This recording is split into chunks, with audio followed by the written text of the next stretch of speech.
အဲ့ဒီတရားဒေသနာမျိုးကပါတော့ဆိုအတုပနာယိကကိုချင်းစာတရားပဲဖြစ်တယ်ကိုချင်းစာတရားထားလို့ရှိရင်ဒီဘဝမှာလည်းချမ်းချမ်းသာသာနေရမယ်သိရင်လည်းကောင်းတဲ့ဒီဘုံရောက်မယ်ဒါမှမဟုတ်မြတ်စွာဘုရားကအတုပနာယိကံဝေါဃပတေယောဓမ္မပရိယံဒေသတာပိအေးအဲ့ဒါဆိုလို့ရှိရင်မင်းတို့ငါကိုရင်းစာတရားဟောမယ်တန်တုနာထသာရုကမနတိကရောထငါဟောမယ်တရားကိုနားဆိုင်ပြီးထောင်းစိတ်ထဲမှာဆွဲမှတ်ပြီးတော့ထားဟောမယ်ဆိုပြီးမြတ်စွာဘုရားကသူတို့ဆန္ဒနဲ့ပြည့်ဝစေတဲ့တရားမျိုးကို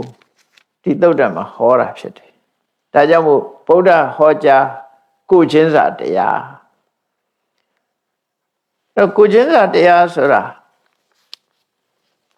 သူများနဲ့ဆက်ဆံလာလို့ရှိရင်